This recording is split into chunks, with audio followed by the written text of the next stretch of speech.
Une question et seulement 2 réponses possibles, oui ou non. Le référendum instauré par Charles de Gaulle en 1958 a marqué la vie politique de la Ve République. Vu tantôt comme un outil efficace d'expression populaire, tantôt comme une arme politique redoutable, il dort depuis 20 ans dans les tiroirs du pouvoir. Mais Emmanuel Macron pourrait bien le remettre sur le devant de la scène.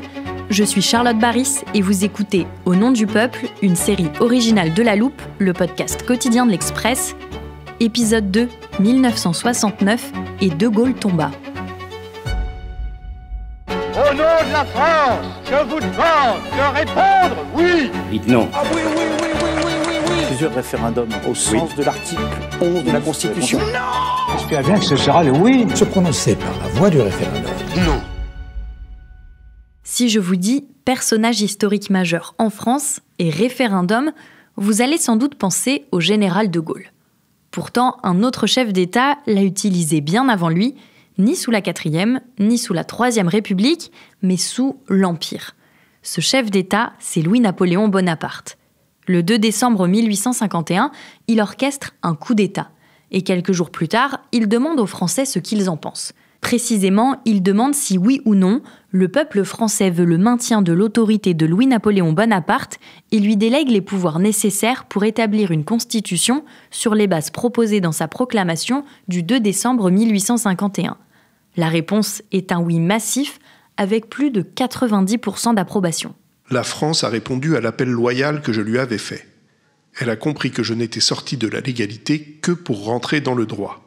Plus de 7 millions de suffrages viennent de m'absoudre en justifiant un acte qui n'avait d'autre but que d'épargner à notre patrie, et à l'Europe peut-être, des années de troubles et de malheurs. Sorti renforcé de ce premier plébiscite, celui qui est désormais Napoléon III refera régulièrement appel au peuple jusqu'à la chute de l'Empire en 1870 et la naissance de la Troisième République. À ce moment-là, cet outil démocratique est mal vu par une bonne partie de la classe politique. Il est associé à une méthode autoritaire. Près d'un siècle plus tard, Charles de Gaulle cherche à redorer le blason du référendum. Il y parvient en partie, mais ironie de l'histoire, c'est ce même outil qu'il aura voulu réhabiliter qui va précipiter sa chute.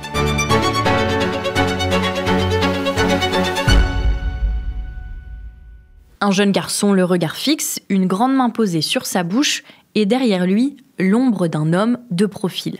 Avec un très long nez et un képi sur la tête, on reconnaît la figure du général de Gaulle. Pour compléter cette affiche, il est inscrit sur le côté « Sois jeune et tais-toi ». Voilà le genre de visuel qui circulait pendant mai 68. Et mai 68, c'est justement le point de départ de ce deuxième épisode, un mouvement qui a pu surprendre au vu du contexte de l'époque, comme nous l'explique Nicolas Rousselier, historien. Si on répond un peu par boutade, tout va bien en France au mois de mars 1968, ce serait exagéré. Il y a des chômeurs, par exemple. Il y a une transition agricole qui est assez brutale pour les agriculteurs de l'époque. Enfin, globalement, il y a eu l'élection présidentielle de 1965 où De Gaulle a été réélu. Même s'il a dû faire un ballottage, il a été surpris par ce deuxième tour. Il l'a mal pris, mais il a quand même été réélu par le deuxième tour. Les élections législatives de 67, sans être du tout un triomphe, confirment quand même le pouvoir gaulliste. Et puis les années 60, c'est des années de développement économique, de modernisation.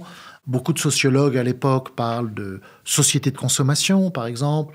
D'autres se risquent au terme de société d'abondance. Donc c'est des années quand même, surtout depuis 62, la fin de la guerre d'Algérie, qui pourraient apparaître comme foncièrement optimistes. Donc on a toujours une grande difficulté à expliquer comment survient le mouvement des étudiants de 68. C'est la première fois où l'acteur n'est pas le peuple parisien, le peuple ouvrier des barricades du 19e siècle, mais les étudiants, peut-être plus largement une partie des jeunes. Il ne faut jamais dire la totalité des jeunes, d'ailleurs, mais une partie des jeunes. Et puis ensuite s'embraye une grève générale avec les syndicats et les oppositions venues de la gauche, Parti socialiste, qui n'est pas en très bonne forme à cette époque-là, mais peu importe, et Parti communiste, qui est encore dans son époque de domination. Boulevard Saint-Germain, les pavés de l'émeute volent. 10 000 étudiants sont dans les rues, engagés dans une lutte acharnée avec les policiers.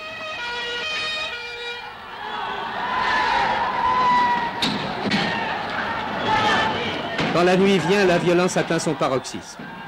La manifestation fera 600 blessés. Il y aura 422 arrestations, dont 31 maintenues. C'est donc un mouvement d'une nature nouvelle qui prend forme. Il exprime un malaise social, un écart grandissant entre les valeurs traditionnelles incarnées par le général de Gaulle et une partie de la jeunesse.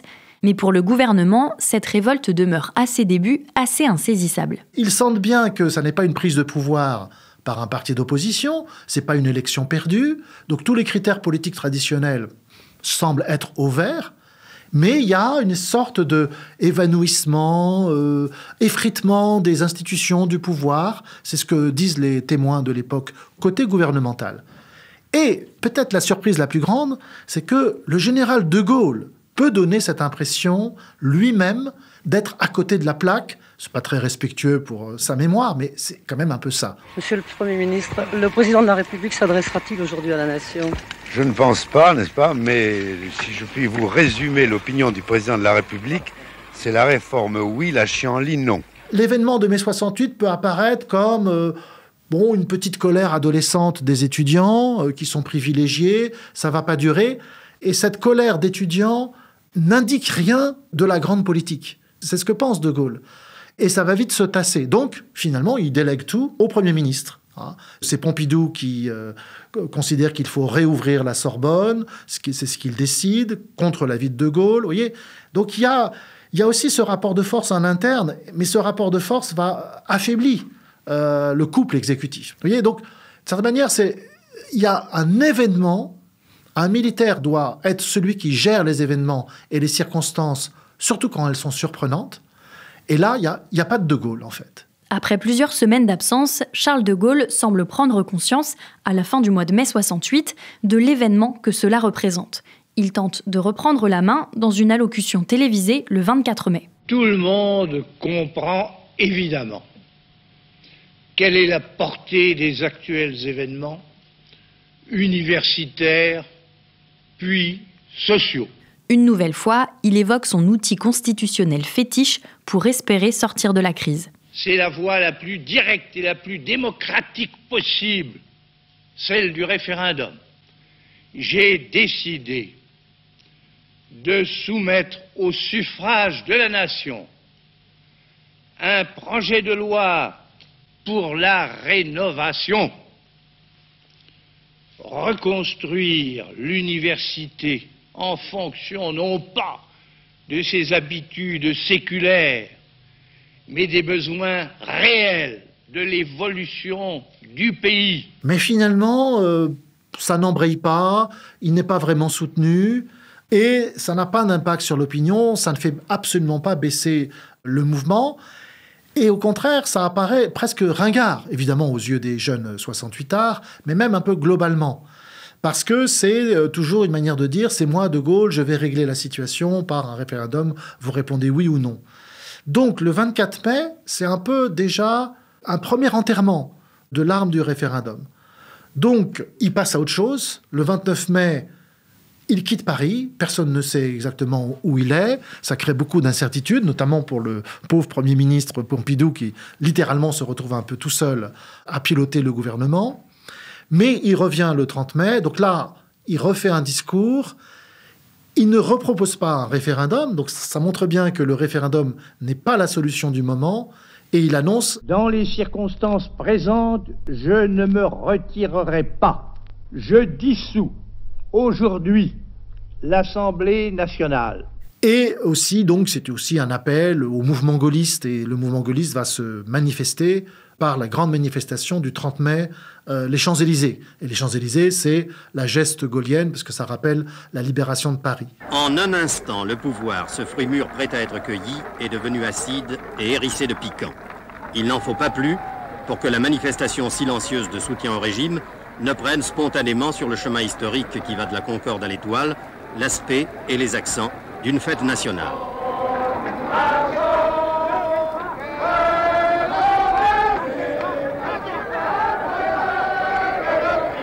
La dissolution implique donc que de nouvelles élections législatives soient organisées.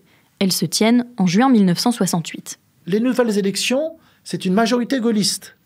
Majorité gaulliste, à l'Assemblée, c'est une majorité qui soutient son Premier ministre. La sortie de crise de mai 68, c'est une sortie qui profite à la force d'un Premier ministre. Et la figure de Pompidou sort plutôt grandie de la crise, et pour la première fois depuis 1958, ou on pourrait dire la première fois depuis 1940, la figure de Gaulle sort diminuée de 68. Les résultats des élections ne sont qu'une victoire en trompe-l'œil pour le général de Gaulle. Et le mouvement de mai 68 n'a pas dit son dernier mot, le match retour ne va pas tarder à se jouer. Cette fois-ci, c'est le référendum qui prendra le rôle d'arbitre.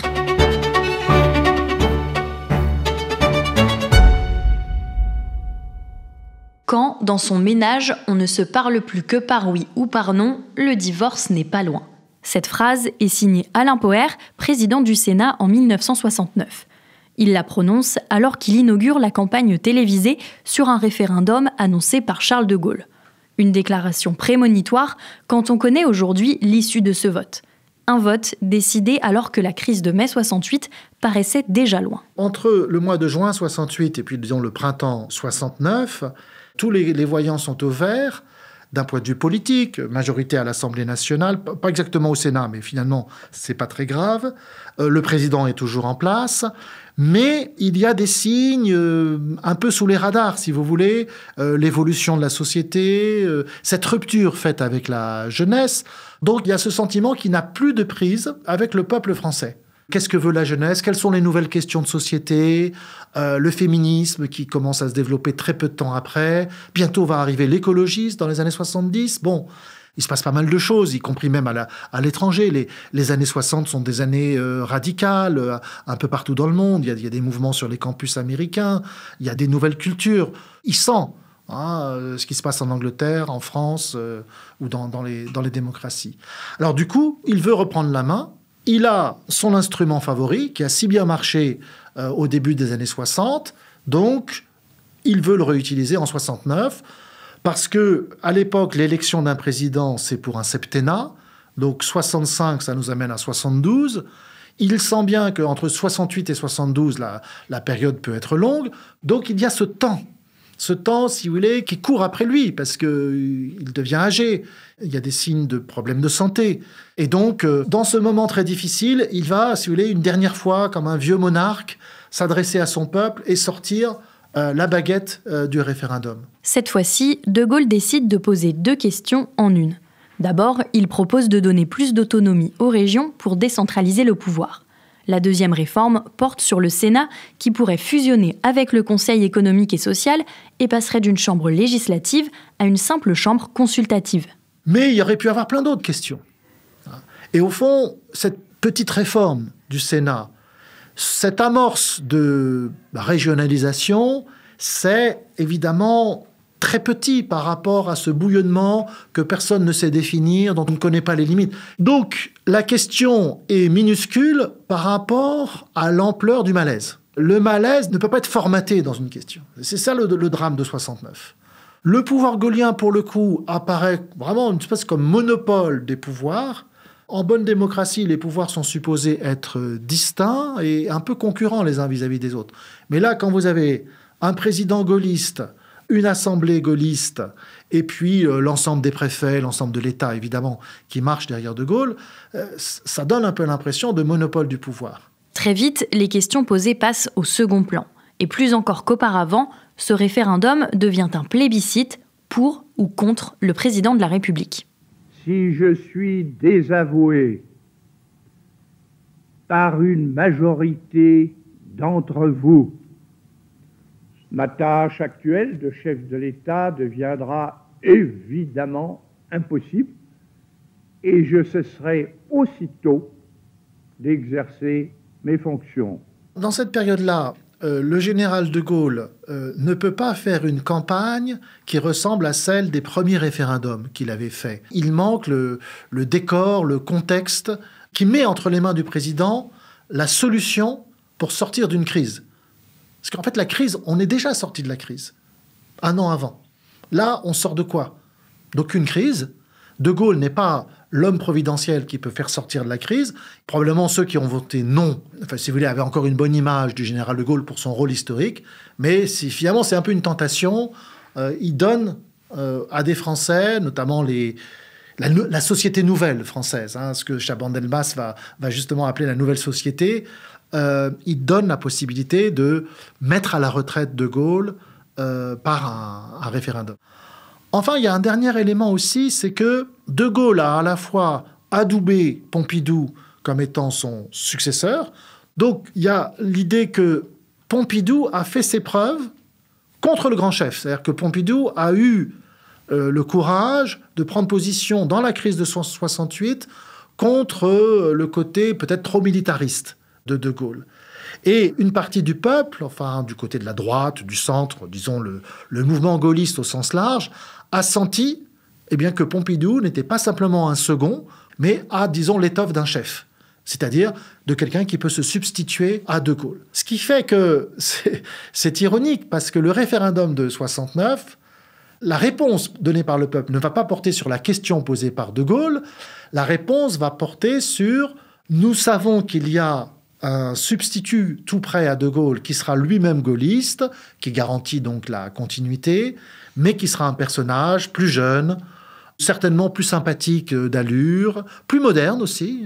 Puis bien entendu, il y a les oppositions de gauche. Les oppositions de gauche profitent de référendum 69 pour prendre leur revanche de 68. C'est donc dans ce contexte que les Français se rendent aux urnes le 27 avril 1969. Ils sont plus de 80% à se déplacer dans les bureaux de vote. Ça montre encore que l'arme du référendum est réussie, mais c'est la première fois défaite. Le match est perdu par De Gaulle, 52%, ce qui est quand même aussi un résultat clairement négatif pour De Gaulle. Alors, ce qu'on peut dire aussi, parce que ça ajoute à la légende de Gaulle, une légende vraie, c'est que le soir même du résultat de l'élection, il ne prend pas la parole à la télévision ou à la radio, il fait une dépêche AFP pour annoncer sa démission. Le général de Gaulle avait rendu public le communiqué suivant: « Je cesse d'exercer mes fonctions de président de la République. Cette décision prend effet aujourd'hui à midi. » Vous voyez, je perds la bataille, donc je meurs au combat presque. Il meurt sur le champ d'honneur, c'est presque ça. Les suites, c'est important, ça démontre que même sans De Gaulle, la Ve République fonctionne, puisque immédiatement, il y a l'intérim du président du Sénat qui est président de la République, Alain Poher. Une nouvelle élection présidentielle est organisée, Pompidou est élu, c'est la continuité dans l'ordre. Donc, d'une certaine manière, ça va venir corroborer la constitution de Gaulle sur l'éviction personnelle, individuelle de Gaulle. Bon, l'aspect plus personnel, il est, on peut dire un peu triste, enfin poignant même, puisque De Gaulle a démissionné, il se retire.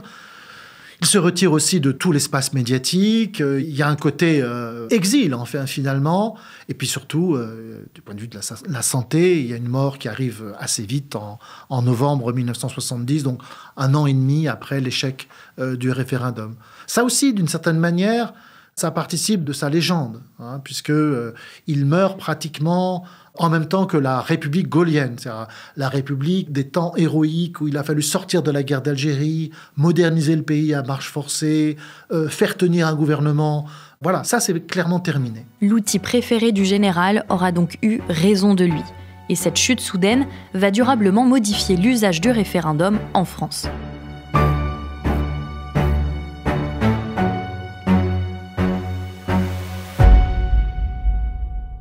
Démissionner après la victoire du non au référendum, cet épisode est bien sûr dans toutes les têtes quand on reparle aujourd'hui de cet instrument démocratique. Pour en parler, je retrouve en studio Éric Mandonnet, rédacteur en chef du service politique. Bonjour Éric. Bonjour Charlotte. Aujourd'hui Éric, et depuis quelques années, on a l'impression qu'un référendum serait justement un plébiscite pour ou contre le président en exercice, à l'image de 1969. Oui, absolument.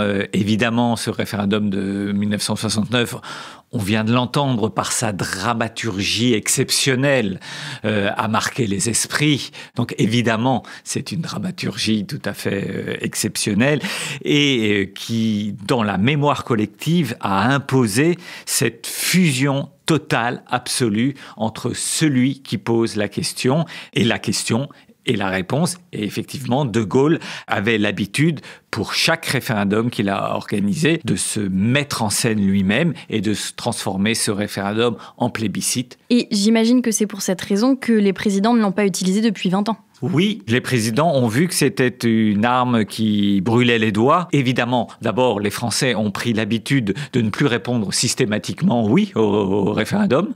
Le président posait à chaque fois une question, mais la réponse était toujours oui. Et puis on s'est aperçu que ce n'était pas si simple. Pour autant, Emmanuel Macron, lui, assure qu'il veut y avoir recours. Ça veut dire que lui, il n'a pas peur que les référendums se transforment en plébiscite pour ou contre lui ? Deux choses. D'abord, Emmanuel Macron parle de référendum à peu près un jour sur deux. Et il est là depuis maintenant un certain nombre d'années et on n'a jamais vu le début du commencement d'un référendum. Donc, ça rend prudent sur l'interprétation d'Emmanuel Macron par rapport au référendum. Son idée, plutôt, est de faire entrer le référendum dans une nouvelle phase. C'est-à-dire, il y a eu le référendum à la mode de Gaulle, dont on ne s'est jamais vraiment départi. On vient d'en parler. Emmanuel Macron rêve, dans sa volonté de rénover la démocratie de fond en comble, en tout cas sur plusieurs points importants, il rêve d'introduire dans la Ve République un nouveau référendum. Il cherche les voies techniques d'introduire un nouveau référendum politique qui serait un référendum dont le président se tiendrait éloigné, d'où certaines idées, poser plusieurs questions le même jour, de sorte que la responsabilité du président ne soit pas directement engagée par le référendum. Et pour que les électeurs participent plus, sont désormais envisagées d'autres formes de démocratie participative que le référendum qui, encore une fois, est très vertical dans sa manière d'être. C'est notamment le cas d'un dispositif dont on a beaucoup parlé au moment des Gilets jaunes, le référendum d'initiative citoyenne. L'objectif du RIC serait que les électeurs proposent eux-mêmes des sujets de vote. Est-ce que ça pourrait justement éviter ce côté plébiscite ? Ça, il faudrait le voir à l'usage. Ce référendum d'initiative citoyenne peut aussi être conçu presque comme un référendum, non plus plébiscite, mais lynchage. Un référendum fait pour lyncher le président. Éric, il existe déjà dans la loi un mécanisme qui se rapproche du RIC, c'est le RIP, pour référendum d'initiative partagée. Il a été mis en place en 2008 et là, il faut qu'il porte sur une proposition de loi déposée par 1/5 du Parlement et soutenue par au moins 1/10 des électeurs inscrits sur les listes. Absolument, le RIP qui essaye de concilier le jeu des parlementaires et l'avis des citoyens, mais on l'a vu par exemple sur la privatisation d'ADP, l'aéroport de Paris. C'est une arme très difficile à manier, car il ne faut pas donner l'impression qu'un référendum puisse immédiatement défaire ce que le Parlement vient de voter, car on aurait alors un choc entre deux légitimités. Il faudrait voir à l'usage et ça ne risque pas d'arriver demain parce que pour le moment, ce référendum a surtout été conçu dans un seul objectif, celui de ne jamais servir. On va continuer demain à s'intéresser au rapport d'Emmanuel Macron au référendum. Pour cela, on va analyser les apprentissages du vote de 2000 sur le passage au quinquennat. On retrouvera l'historien Nicolas Rousselier et en fin d'épisode, tu seras de retour avec nous en studio, Éric. À demain. À demain, Charlotte. Pour retrouver tous les articles d'Éric Mandonnet et du service politique, rendez-vous sur le site du magazine, l'express.fr. Vous pourrez aussi y retrouver tous les épisodes de La Loupe à l'onglet Podcast. Ils sont aussi disponibles sur toutes les plateformes d'écoute comme Spotify ou Castbox. L'Express, ce sont donc des podcasts, des articles, des vidéos, mais aussi des colloques. Le prochain sera consacré aux entreprises familiales. Il aura lieu le 24 septembre au Théâtre Marigny à Paris. Parmi les intervenants, Jean-Charles Decaux, Sophie Lacoste ou encore Alexandre Ricard. Pour prendre votre place, rendez-vous sur le site l'express.fr. Au nom du peuple est une série originale de La Loupe, le podcast quotidien de l'Express, écrite par Solène Alifa et réalisée par Jules Cros.